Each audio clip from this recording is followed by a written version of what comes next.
विधानसभा चुनाव में हुई करारी हार के बाद मुख्यमंत्री भूपेश बघेल ने अपने पद से इस्तीफा दे दिया है।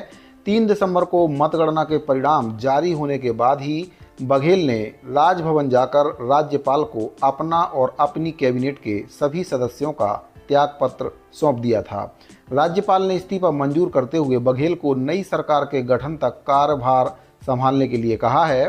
भूपेश बघेल और उनके मंत्रिमंडल के सभी सदस्यों के त्यागपत्र के संबंध में 2 अधिसूचना जारी की गई हैं। पहली अधिसूचना राजभवन की तरफ से राजभवन के सचिव के हस्ताक्षर से जारी किया गया है और दूसरी अधिसूचना सामान्य प्रशासन विभाग जीएडी की तरफ से मुख्य सचिव के हस्ताक्षर के द्वारा जारी किया गया है।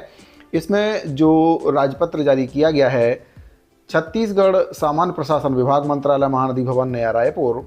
इसमें बताया गया है कि छत्तीसगढ़ के माननीय राज्यपाल ने श्री भूपेश बघेल मुख्यमंत्री तथा उनके मंत्रिमंडल के सदस्यों का त्यागपत्र दिनांक 3 दिसंबर 2023 को अपराह्न से स्वीकृत किया तथा नए मुख्यमंत्री द्वारा शपथ ग्रहण किए जाने तक कार्यभार संभालने के लिए कहा गया है। छत्तीसगढ़ के राज्यपाल के नाम से तथा आदेशानुसार अमिताभ जैन मुख्य सचिव का इसमें साइन है।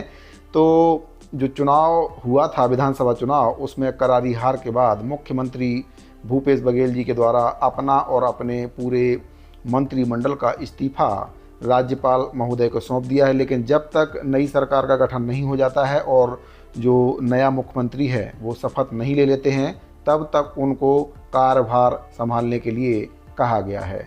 अगली जो जानकारी प्राप्त हो रही है, कर्मचारियों से संबंधित जानकारी प्राप्त हो रही है। आपको बता दें कि विधानसभा चुनाव से पहले कर्मचारियों ने भी शपथ ली थी कि अपना जो बहुमत है भाजपा को देंगे, क्योंकि कांग्रेस पार्टी के द्वारा उनकी मांगों को पूरा नहीं किया गया था। घोषणा पत्र में शामिल होने के बाद भी अनियमित संविदा, दैनिक वेतनभोगी, अंशकालीन मानदेय, जॉब दर, रसोई या ठेका कर्मचारियों के द्वारा लगातार प्रदर्शन किया गया, लेकिन उनके प्रदर्शन को कांग्रेस पार्टी के द्वारा इग्नोर किया गया, उनकी मांगों को अनदेखा किया गया।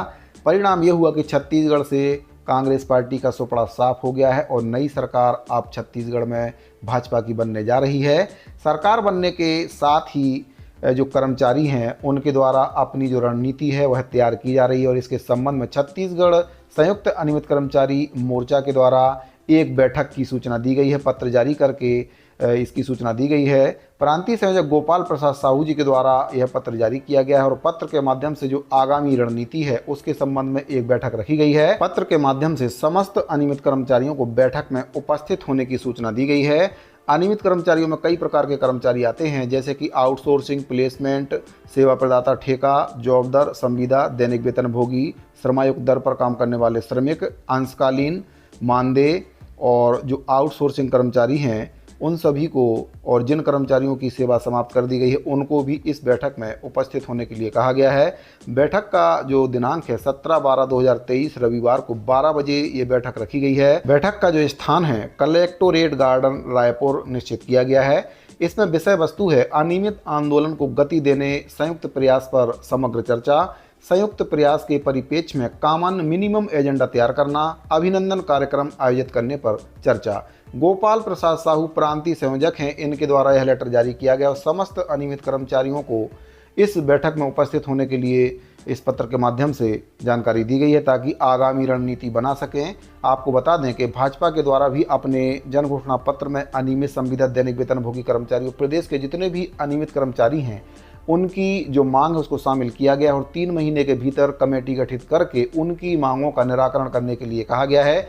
इसके लिए समस्त अनियमित कर्मचारी संगठनों को अपनी अपनी रणनीति के हिसाब से काम करने की जरूरत है। साथियों, अगर आपको ये जानकारी अच्छी लगी हो तो वीडियो को लाइक कर दीजिए। मिलते हैं अगली वीडियो में। धन्यवाद।